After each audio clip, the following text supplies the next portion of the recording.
Welcome back to Colin's Country. I am sweaty and hot because I've been cooking and canning all day and picking vegetables from the garden, but we're making a lot of progress. And right now I'm making a soup or a stew that is meal ready when you open that can up. It is going to be this recipe right here. Ham, potatoes, green bean, and onion soup. Absolutely delicious, super easy to make. Come on, let me show you how to do it.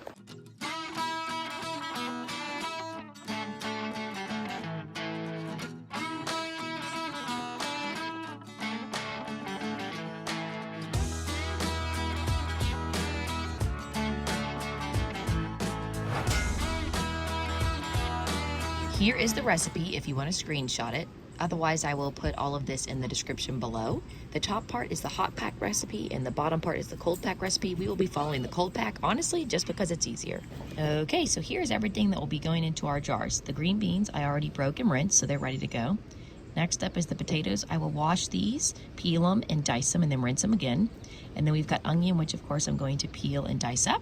And lastly, we've got a looped sausage here. The recipe calls for ham, but I'm using looped sausage because this is what I got on hand. While I'm prepping my vegetables, I'm gonna go ahead and get my giant pot of broth up to a boil. You can use any kind of broth, beef, ham, chicken. I'm using beef broth.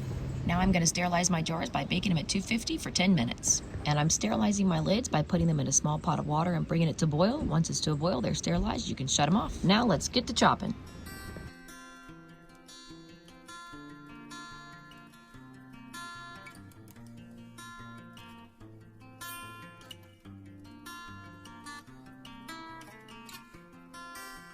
Everything is chopped. It looks great. Now we are ready to fill our jars. When packing the jars, I like to do it in layers so that the food is evenly distributed throughout the jars.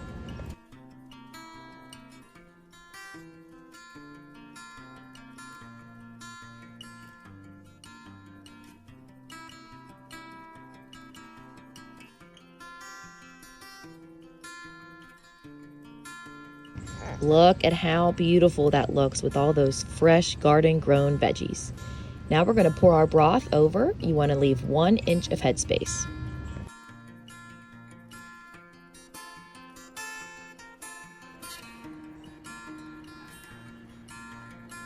Now you want to jostle each jar and use a knife to remove any air bubbles.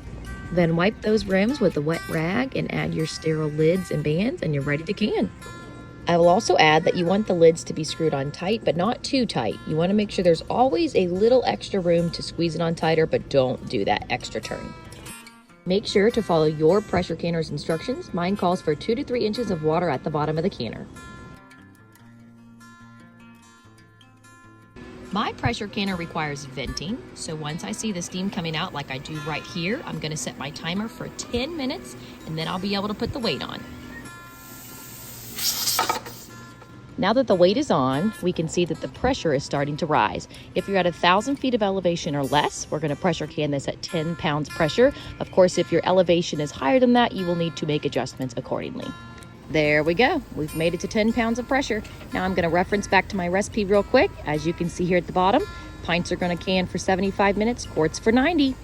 Just a quick reminder to check your pressure canner about every 5 minutes while it's canning. Sometimes the pressure will get too high or it'll drop a little bit too low. So you want to just make very small adjustments on your temperature to try to keep that pressure right at 10 pounds pressure. All right, the time is up. I've got the heat off. Now we're gonna let this completely cool down on its own. Once that pressure gauge hits 0, we can take the lid off, we can pull our jars out, and it's done. And the pressure's down. Let's take them out.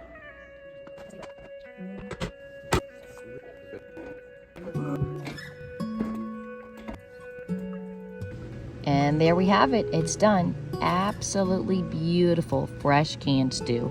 Some people also call this soup, but I consider this really to be more of a stew. But regardless of what you call it, it's delicious. It's really good for you, and it's better than anything you'll ever be able to purchase in the store. I hope you guys found this video helpful. Let me know if you have any questions down in the comments below. Otherwise, happy canning season.